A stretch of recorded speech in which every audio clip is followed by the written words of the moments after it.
Assalamualaikum warahmatullahi wabarakatuh.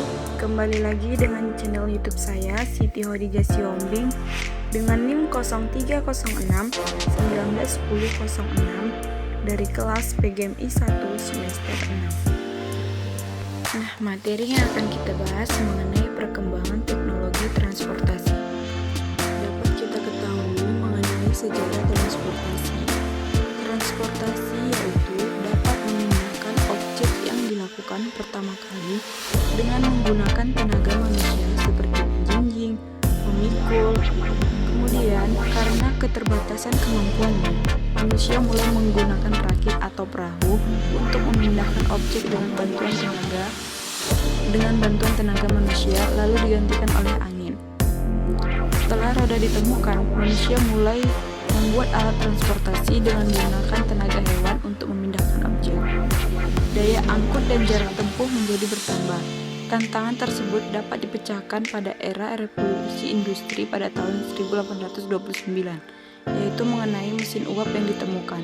Tenaga hewan sebagai tenaga gerak mulai digantikan oleh tenaga mesin uap. Dan setelah era mesin uap, tenaga gerak digantikan oleh mesin-mesin bakar. Dapat kita ketahui bahwa transportasi adalah perpindahan manusia atau barang dari suatu tempat ke tempat lainnya dengan menggunakan sebuah kendaraan yang digerakkan oleh manusia atau mesin. Kemudian, transportasi digunakan untuk memudahkan manusia dalam melakukan aktivitas sehari-hari.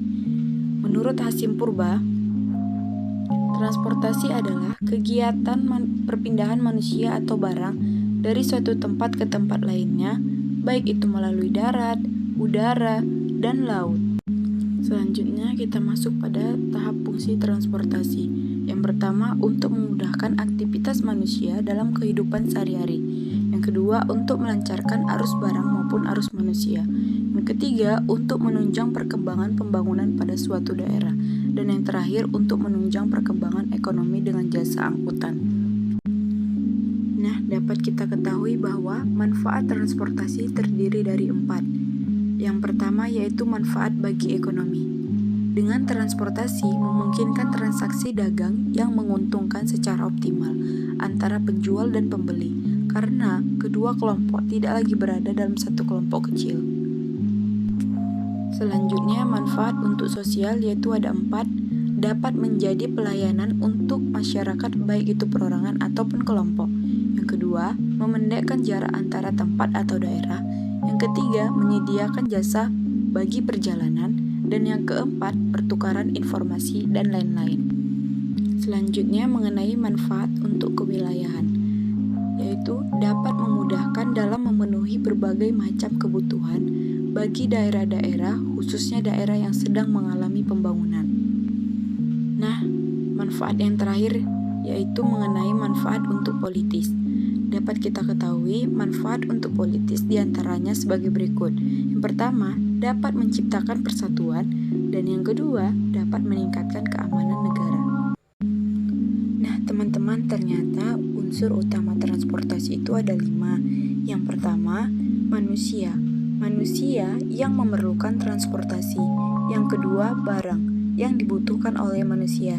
Yang ketiga, kendaraan, yaitu untuk sarana transportasi. Yang keempat, jalan sebagai prasarana untuk transportasi. Dan yang kelima, organisasi sebagai pengelola kegiatan transportasi.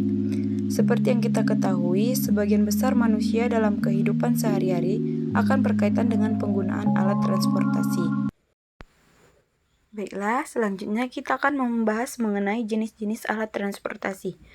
Seperti yang kita ketahui bahwa jenis-jenis alat transportasi itu ada 3.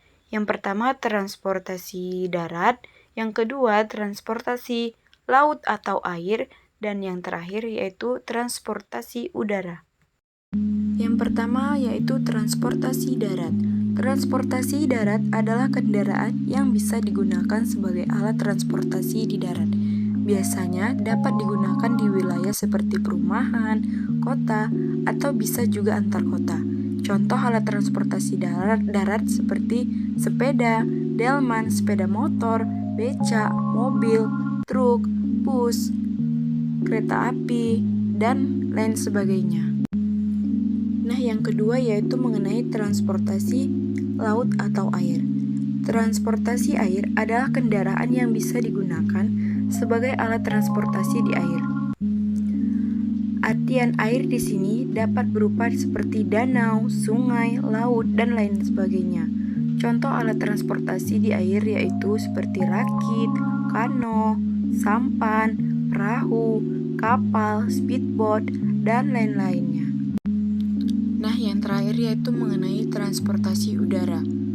Dapat kita ketahui bahwa transportasi udara adalah kendaraan yang bisa digunakan sebagai alat transportasi di udara.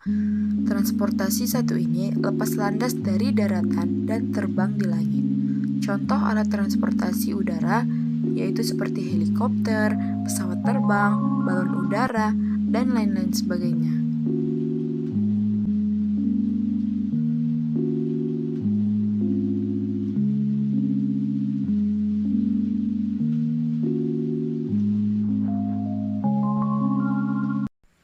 Setelah itu, kita juga akan membahas contoh dari alat transportasi tradisional.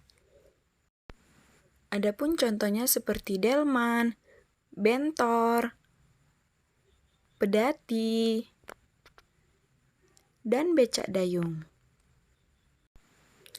Selain dari contoh alat transportasi tradisional, kita juga akan bahas mengenai contoh alat transportasi modern. Adapun contohnya seperti kereta api, pesawat terbang, balon udara, bus, dan sepeda motor. Baiklah, cukup sekian dari saya. Kurang dan lebihnya saya mohon maaf. Semoga video ini dapat bermanfaat untuk kita semua. Terima kasih yang sudah menonton. Assalamualaikum warahmatullahi wabarakatuh.